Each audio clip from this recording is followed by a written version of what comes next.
Tyrant. All right, guys, welcome back. We are in the final game of the University of Pennsylvania versus Sharpening my Delaware grudge match. This is the semifinal for ACEL's NEEC Northeastern Esports Conference. I am YoDroid here with my caster Hans. Hello. Hey guys, my name is Hans and I'll be commentating this game like a smooth wave clashing against the sand on the ocean banks. I'm kidding. All right, you sound like a I'm surfer. Hans. Yeah, we're gonna be going into this pick and ban phase. Just gonna speed it up a little bit. We are going to be seeing some bans come through for both sides. Finishing that first ban phase, we're gonna be seeing that Lee Sin and Sai ban coming on over from the side of the University of Delaware like usual. However, unlike the first 4 games, instead of Caitlyn being the third ban, they are going to be banning away Nocturne to make sure that Free XP here does not pick him up again because of both of the games that University of Pennsylvania won. Free XP here actually essentially put the games on his back, and as Nocturne, as Assassin, he was able to wipe the floor. The last game in a competitive setting, he still went 16-1.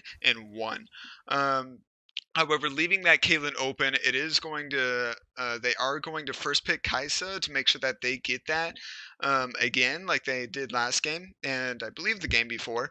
But University of Pennsylvania, with that open Caitlyn, is going to pick that up, and just like last game, they're going to utilize this Karma pick, and they are going to ban away Kha'Zix and Aurelia like they have all of the previous 4 games, and then ban away Swain like they've kind of been getting used to because Herson was just doing an amazing job on that champion. Over back towards the picks again with University of Delaware picking up that Wukong. They had a great play from Rito Gods Please. He did an amazing game on Wukong into Ornn, so it's going to be kind of a wonder to see if they leave Ornn open again to see if they'll let University of Pennsylvania pick that up for Richie.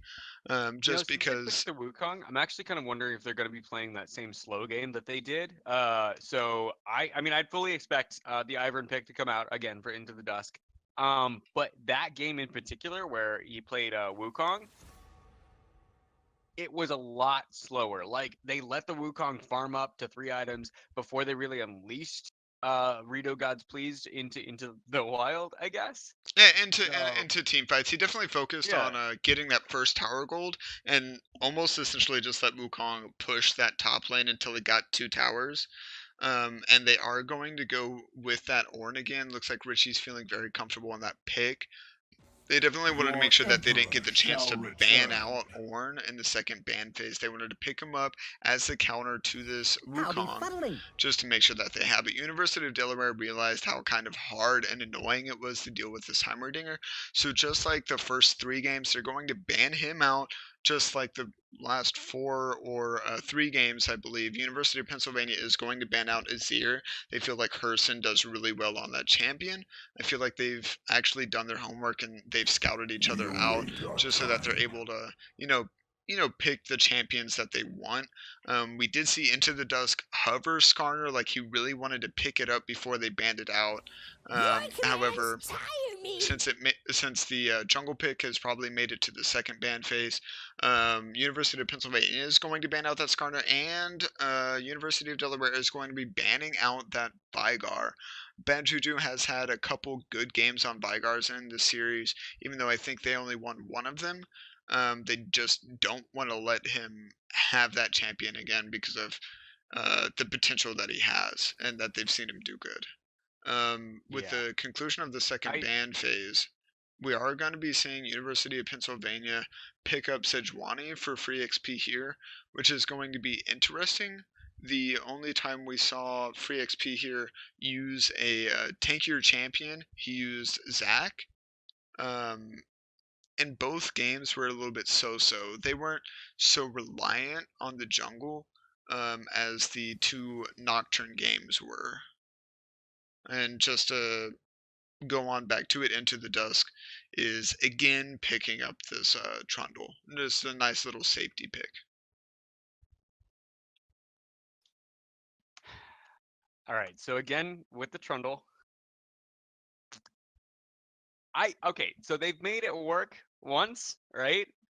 But I don't think that it was because of the Trundle. So this pick still gets me on edge, especially when they're heading into a Sejuani, into an Ornn, and now possibly a Zed. No, probably not the Zed, but no, into a Sejuani and an Ornn. Also, I may have spoken too soon, but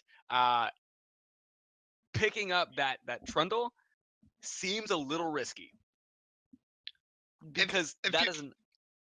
I Uh-huh. feel like it's a relatively safe pick, just because now it's a lot easier for them.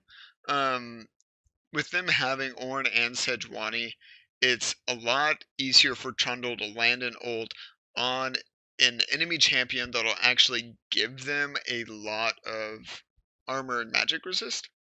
Right. It is honestly interesting, excuse me, to see Talia picked up for Herson again. Hmm. Especially, I mean, I feel like into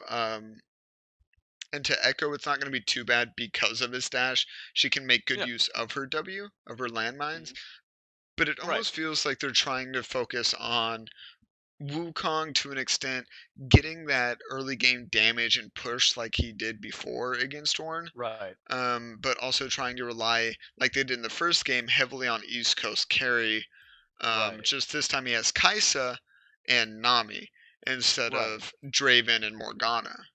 See, here's the thing though. Like I do okay, so the difference that I'm seeing in this comp is the Wukong specifically, right? Because I mean, we saw Rito Gods Please play well with the Wukong and be able to also carry his team.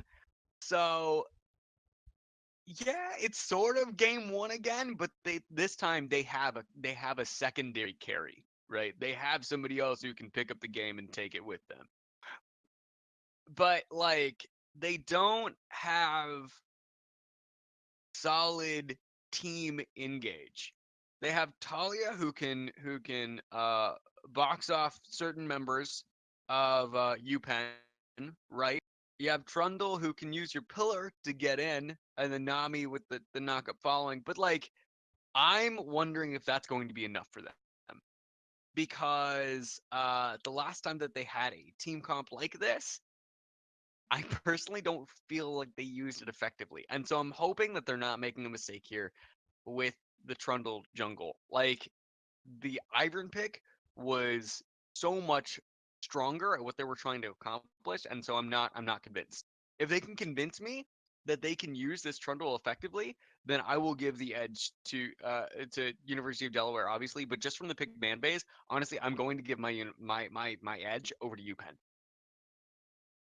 Indeed, I think they'll do pretty well. However, oddly enough, despite the strength of Sejuani, I've never actually seen her do well in a game. Hmm. Like Interesting. I just watching the LCS, I've never seen a game in which Sejuani did well at all, and like the majority of them, I've actually seen her lose in. I haven't seen any like Sejuani versus Trundle games, but I feel like normally comps that are based around um, possibly like Sejuani being like a strong pick and them kind of focusing on safer picks all around. Um, it just gets a little too reliant on Sejuani, and so Sejuani almost essentially crumbles under the pressure. Yeah, I mean, I guess we'll see.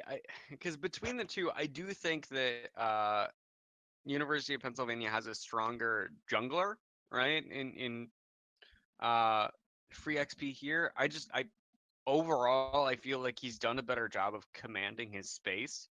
And so that's why I do feel confident in his Sejuani, but I guess I only have like this series of games to really base that off of, so maybe that's unfair.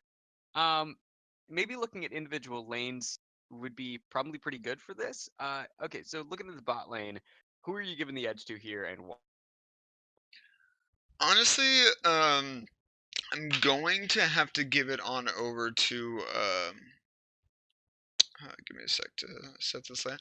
I'm gonna have to give it on over to the University of Pennsylvania. I really think that Caitlyn Karma is going to be a amazing bot lane, and I feel like it'll be very easy for them to actually, you know, out damage and just out farm East Coast carry, and Night Stealth. I mean, Michael Kwok's already done really well in the aspect of farming and out-farming his enemy carry. I mean, last game, I think he came close to Event Horizoning East Coast carry. And I feel like with Caitlyn, it's just going to be real safe for him. He's not going to have to take the damage he did last game while playing bars.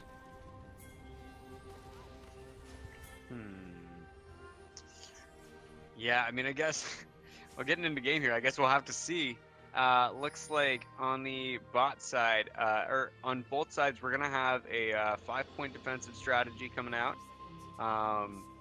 So this is a pretty common strat. I think they've attempted to do this sort of same lineup every single time, where you guard all of the entrances to your jungle.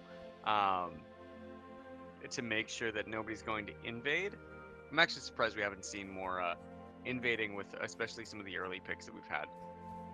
Indeed. I mean, that was something I was going to bring up. I think the last time I watched Delaware, they 3 out of 5 games were invading. Most of the time that they were blue side, I think they were invading, actually. Interesting.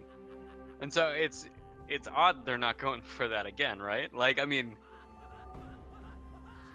Yeah, I mean, I also just feel like maybe in other games they felt like there was a little bit of a larger skill gap, maybe, or they just felt more confident. Whereas in this game, I mean, in the first game, I mean, Pennsylvania definitely showed that they were more than capable enough of taking a game off of Delaware, and now they're just trying to, show that they still got what it takes. Right. And to an extent, the University of Delaware realizes and respects that and doesn't want to underestimate them. Yeah. And it's funny, I mean, like, especially that you mentioned that, like, the games have definitely evolved from the first game of the series. First game felt a little reckless. It felt like everybody was, like if you look at the lanes and the amount of harass that was happening, people were just sort of diving into trades without really taking a second thought at it. But in this game, it seems like it seems like everybody's trying to be a little bit more careful, you know? Like, everybody is picking their times to engage. Ooh, in the top lane, we've got Into the Dusk dropping very low, but it will be the flash coming out of Richie that will end up there. Oh, flash coming out of Rito Gods too, as he has to get away from Bad Juju and free XP here. So, yeah, speaking of being more careful, they both got out of that alive, which I think is more than we could say what would have happened earlier in the series. So, Bad Juju dropping pretty low, free XP here, trying to get in on that. Looks like Person is gonna have to flash away as well. That's let's see, a combination of 6 flashes down. Yep, 6 flashes down across the board. Indeed, 7 actually, I mean, if you count Night Stealth from the bot side. Yeah. Michael Kwok and Mini Dewey actually did a really good job of dealing with that harass that they were getting without actually blowing their summoners. By the way, you might want to turn up your mic just a little bit. Mine? Yeah. Oh, my bad. It's all good. But you gotta hear that beautiful sultry voice, boy. How's that going? Oh, perfect. Good. Perfect. Word. I know that I wasn't talking that loud. I think my mic was pulled a little bit away from my face, and I know that I had turned you up a little bit more. With the settings for the stream, it's very odd how much higher the settings need to be for my voice compared to the co-casters. Interesting. That's kind of odd. Yeah, like you were saying. Sorry. It was very interesting to see how well Michael Kwok and Mini Dewey actually utilized their positioning and saved their summoner spells whenever they were getting a lot of harass in the bottom lane. I mean, they were able to blow that flash and ignite from night stealth without spending a single summoner spell themselves. And they're constantly pushing in this lane, trying to get a lot of poke down. I mean, you see them timing their backs well enough to where, you know, you can see Trundle there from that ward. You actually see him walking away instead of going in for the gank. So instead of continuing to back, I think that they're going to try and sit here a little bit longer. They see Trundle coming into that bush a little bit, so they're trying to like playfully act like they're not backing off necessarily because they see him, but their ward did expire, so I believe Karma walked over there and put a new one in the bush. Gotcha. Yeah,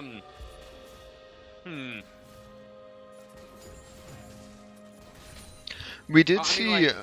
go ahead. Yeah. Oh, no, you're good. I was just saying we did see, I believe, Sejuani invade a little bit, steal that Gromp away. We did see some pings coming on over from the side of University of Delaware that pinged that they saw Sejuani at some point, that they know that she was kind of crossing that top river. Now she's in the bot side jungle along with Trundle, so it'll be interesting to see Trundle go for his Krugs while Sejuani goes for her Gromp.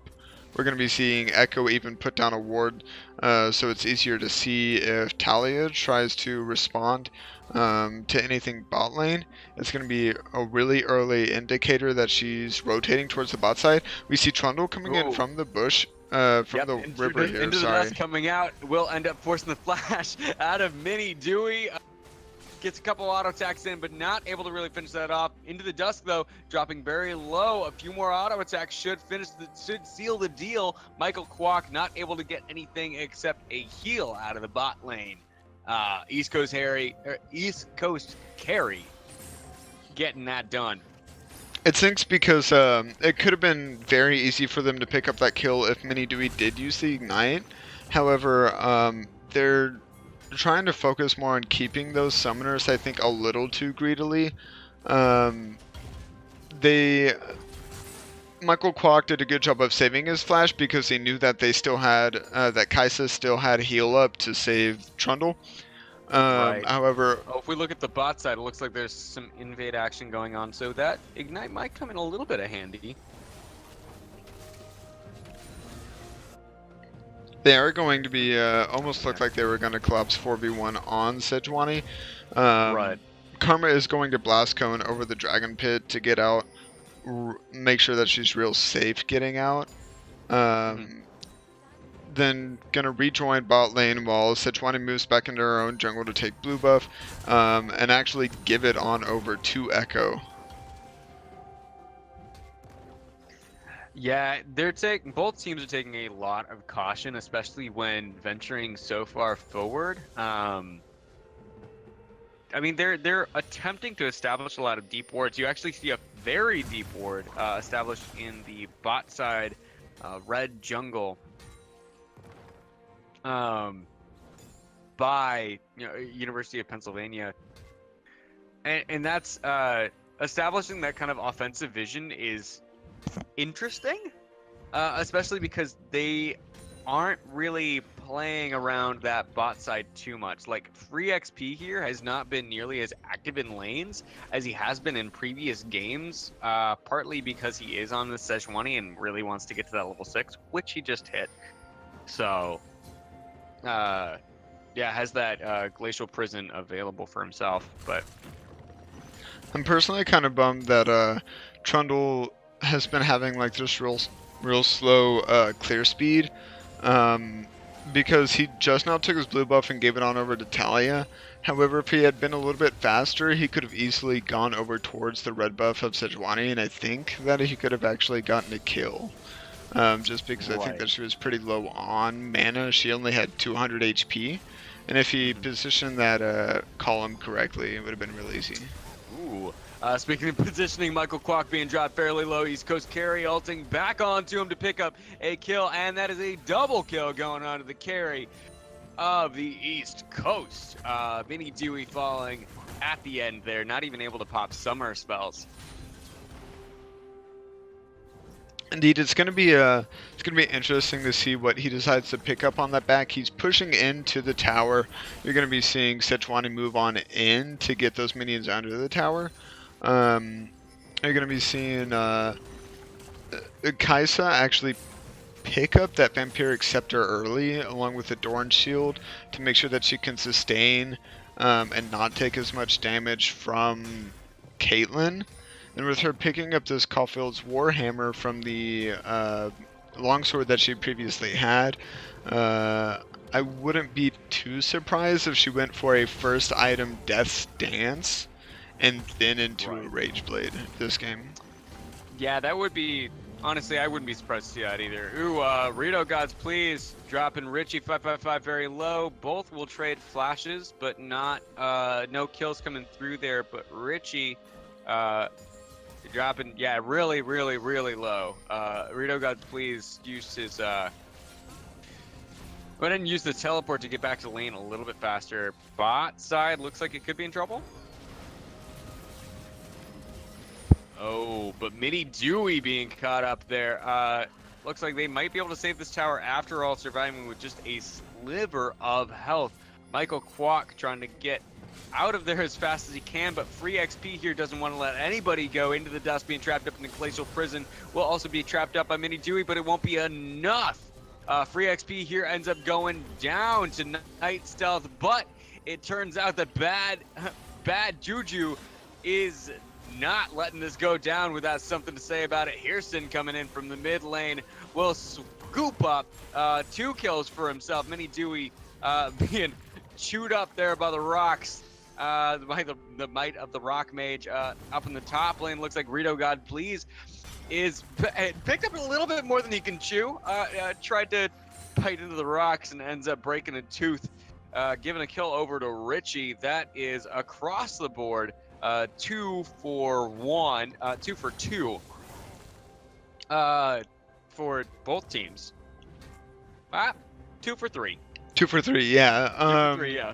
Sejuani got bursted really fast. Trundle actually almost lived using his ultimate for that extra health. Came really close, but that ignite coming from Karma did take care of him. Caitlyn picked a wrong time to ult there, as you saw Talia coming in and just throwing a single Q and knocking her out. Yeah, they've got as well as no focusing vision, on CCing them. Right. Yeah, definitely not having any vision and being a Caitlyn and ulting is probably not the best idea, even if you can probably pick up the kill like that, especially when you've got something like a Talia who gets that extra movement speed from their passive. They can roam to the bot side so easily, and you're not going to be able to respond to that. So that's pretty unfortunate that he chose that time to ult. Indeed. Person could be in trouble, though. All right, it looks like bad Juju using the Hextech Proto Belt to get a little bit further. Pops the Time Winder to pop backwards, but it looks like Herson drawing a line in the river to cut off the rest of PENN. Stuck in the wall there. It looks like he's dropping fairly low, but it's going to be Rito God Please dropping in from the top lane. Beyblading his way into the rest of University of Pennsylvania. Now it's going to be University of Delaware with mid lane priority, trying to look for this mid lane turret, but looks like they're pinging for Dragon instead.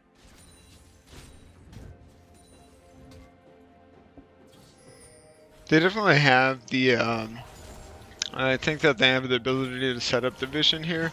They are 4v4 and Talia does not have a teleport. So it's gonna basically come down to see if they can hold it out. Yeah. I gotta be honest, Hans, I'm scared. I'm scared of this fight and what it might become. Because right now, University of Delaware is 4v5, and they look like they want to challenge this Drake, but I guess they're just gonna back off. This the smarter move, but they've had a tendency to have an itchy trigger finger, and so every time they get into situations like that, I just kind of have to hold my breath and hope that they make the right choice. Indeed, I mean, oddly enough, They're down a tower, and I just realized that they're still up in gold because they're 6-2, and their first blood, I guess, kind of made the difference of that first tower gold. And their mid laner is 20 CS up. However, the enemy ADC is 20 CS up as well. Yeah. I think it's just come down to the assist differential. So you have 2 kills from mid and bot lane, a kill in both jungle and top. However, you're going to be seeing 3 assists mid, 3 assists ADC, 6 assists for the support, whereas you only have 2 assists from the 2 kills coming on over from University of Pennsylvania. Yeah, that kill participation is definitely helping out. Helping out in that gold lead. So, I mean, and it's funny how like small things like that mean so much. Ooh, Mini Dewey looks like he could be in trouble here, but it looks like he doesn't necessarily want to get himself into too sticky of a situation, or at least Rito God, please, doesn't want to get himself into too sticky of a situation. So. Last gun over the wall was a good choice, but the amount of aggression he's got and the amount of control that he can exert is rather different from what we've seen in other games. Indeed, he probably tried to go in on that Karma, but realized... Speaking of Karma, Mini Dewey getting jumped over the wall into the dusk, beating that support to a pulp with the help of Night Stealth, but in the mid lane, the Prism will drop down into Herson, and Bad Juju will pick up the kill with the help of his jungler. So, 1 for 1. Yikes. Sorry, please go back to what you were saying before, though. Just essentially, Riot God, please, probably got to call that Richie was in the bottom lane. Probably heard that call for a lane swap. So he went in on Karma, but realized Caitlyn was probably close behind. Luckily, they both line swapped here. They have Wukong holding off that push while letting Kaisa and Nami focus on getting that top tower, and Trundle trying to troll his way up in there to try and push them off. However, it looks like they're going to backfire on them with this 4v3 going down. Yeah. Oh, hey, Han, can I ask you for a favor? Can you turn me up by 25% and game volume up by 25%? That way we can hear me shout apparently more about Mini Dewey going down in the top lane after being caught alone. Oh, no, it wasn't Mini Dewey, actually. It was Night Stealth. Oh, yeah. Oh, Bad Juju looking to go in for a little bit, but doesn't end up finding a whole lot there for himself. There's a lot of poking going back and forth, but not a whole lot coming of it. Rito God, please, in the bot lane. Looks like he's having problems of his own. All right, this top lane turn being pressed so hard on the top side. Looks like it will eventually go down, though, to yeah, the University of Pennsylvania crew. Can we just call them the... Oh, you know what? The guy, we could just call them you penitentiary. I need you back. All right. But yeah, no. So that's a... I mean, that's a tower going down in the top lane that ties up. Oh, it doesn't actually. It puts University of Pennsylvania ahead of University of Delaware. But and nearly ties up the gold at least. Puts them ahead in at least the towers. Yeah. Towers, right. With University of Pennsylvania, they also have a lot of damage on this mid tower. So if they can focus up, they can do like they have done for the previous games, where they just kind of focus on getting all of the T1 towers. They do have Echo sitting up in the top lane, making sure that they have a slow push going. They have a 1-2-1 kind of setup. If Sejuani would focus on actually getting to the mid lane, it would be really easy for them not to lose Karma there. She's focusing on sitting in this bush and protecting this bot lane against Trundle and Wukong. However, because she let them do whatever they wanted in the mid lane, you're going to be seeing this... disaster in the bot lane?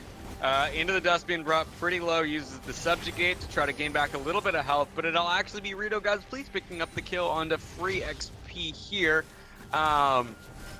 Very free. Now, Bad Juju looks like he's not quite done with this. East Coast Carry comes in from the river to try to clean up a little bit more, but it will be Herson throwing down the Weaver's Wall to block off the retreat.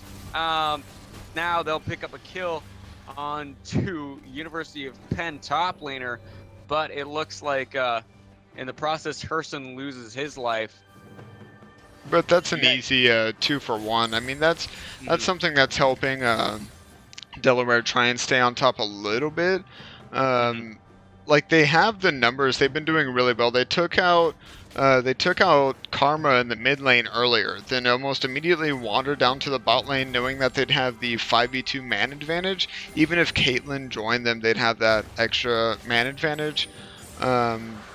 However, despite them being ahead, because they're so low in health, they have to back up and give on this Cloud Drake on over to University of Pennsylvania. Okay, so I gotta know. Because I am on the edge of my seat game. At 20 minutes in, what is it looking like for these teams in their win conditions? Because right now it seems like the main thing for University of Pennsylvania is get to a point where you can just get a solid team fight going, right? Get Michael Kwok to that solid 2-item spike, right? And then get Bad Juju in on the back line to pop a squishy. And you should theoretically be able to win a team fight with that. I mean, theoretically for sure. I mean, as long as they actually team fight, if they keep doing what they've been doing other than letting the squishies get caught out, then they're gonna win this game. Almost like that's no issue. Caitlyn has the ability just to stay so far in the back line that it's really hard to catch her, especially with the comp that they have.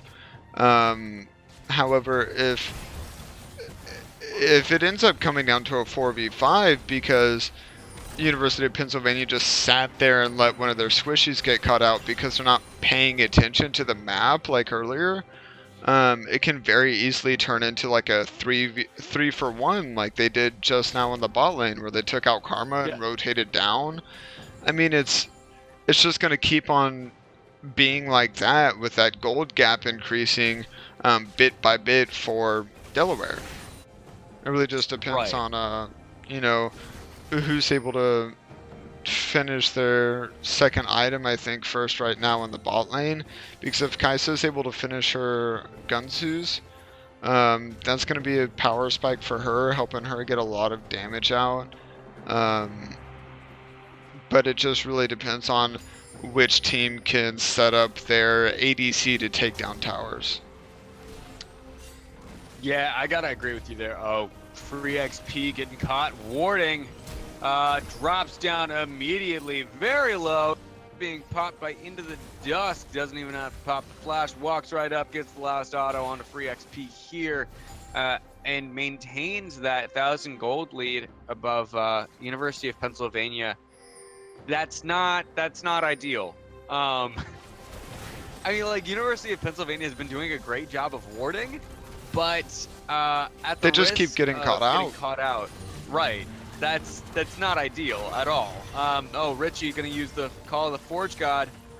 I mean, yeah, Orange just used his ult for almost no reason other than possibly a disengage for some extra wave clear. But I mean, they have this set up mid lane where they're doing all right. But whenever you look at it, the only at least Delaware was able to realize, oh hey, Echo's pushing our bot lane.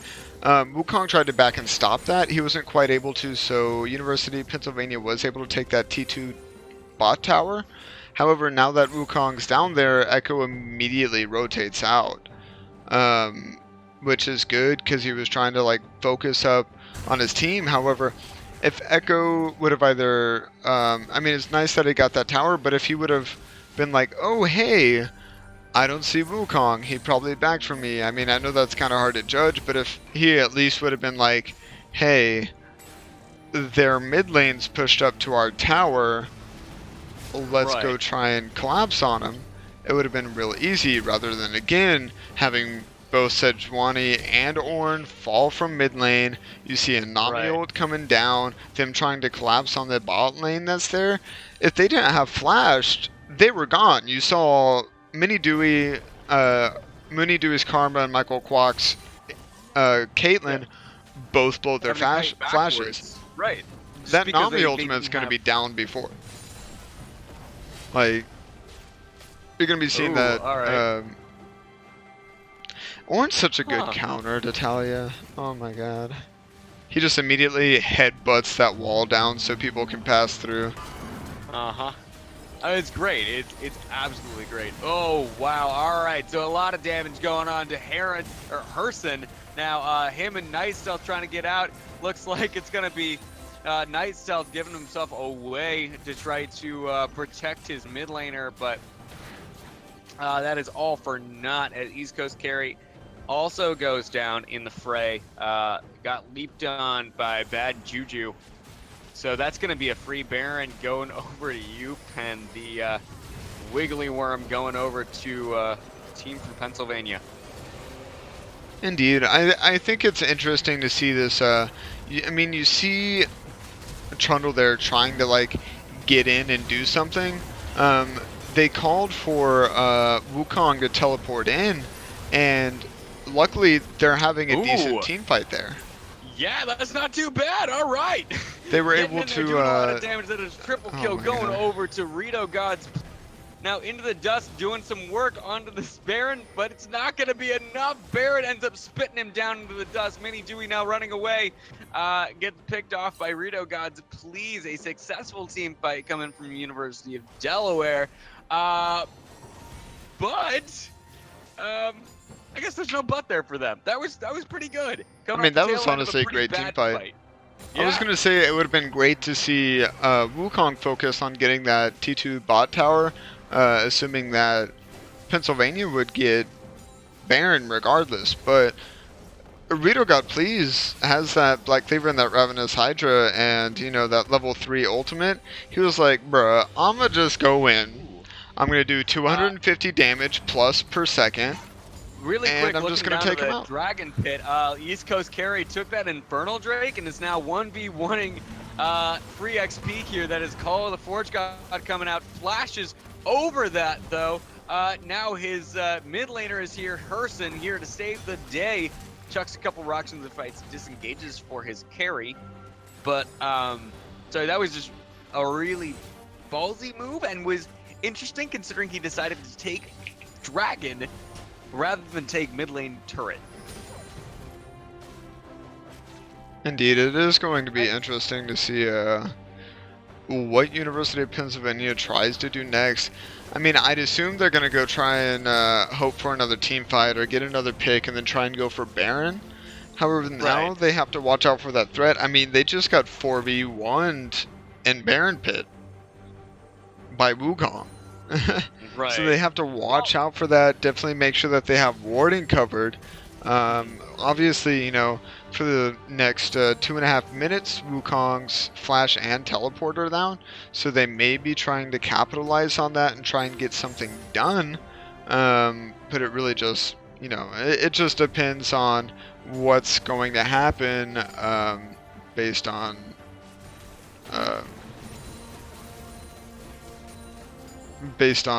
you know, I can believe I got what I was talking about. It's basically going to come down to the decision making or whatever the shot callers say to do. Right. Which one slips up first is going to probably be the team that confused loses.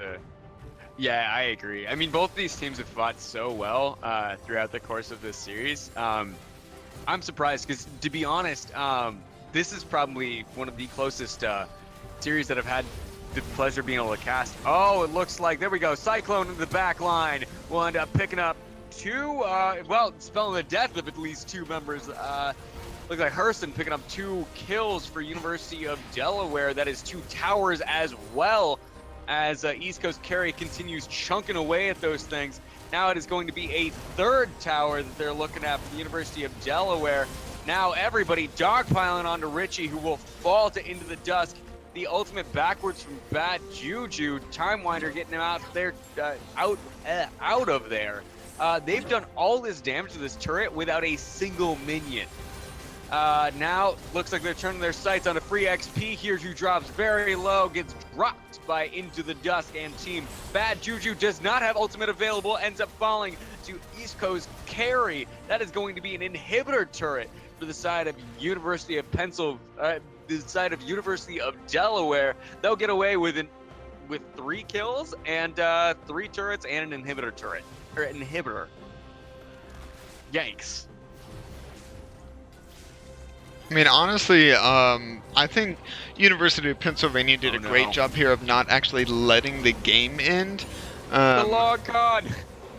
They are going to be able to take down Wukong here, but I think that they held him off just enough to potentially let this go on over towards. Oh my God! That's a lot of health back for Into the Dusk. Now he's turning his sights onto Michael Kwok, but that might be a mistake. Call of the Forge God comes out trying to find him, but uses the blast cone to get away. Person with a nice pick onto Michael Kwok will end up spelling the death of the carry, and they'll back off with a Baron buff to take home. Indeed, that was a great play from all the members of University of Delaware.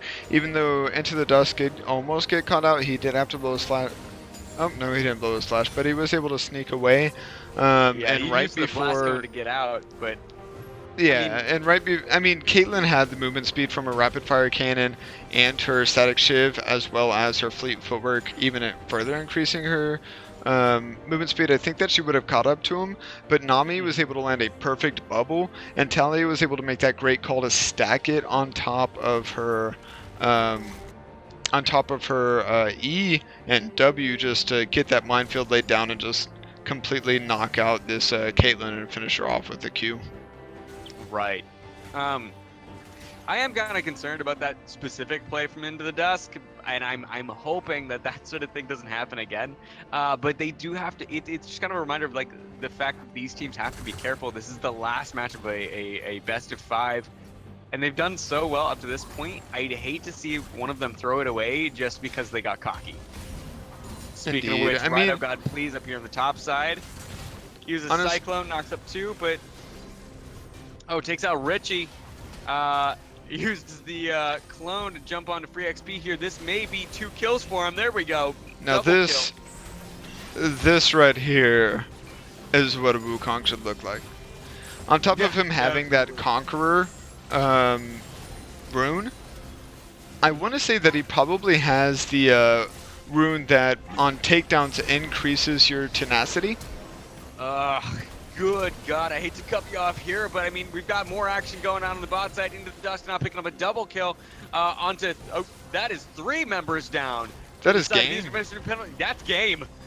University of Delaware taking it over University of Pennsylvania in an amazing best of 5 series.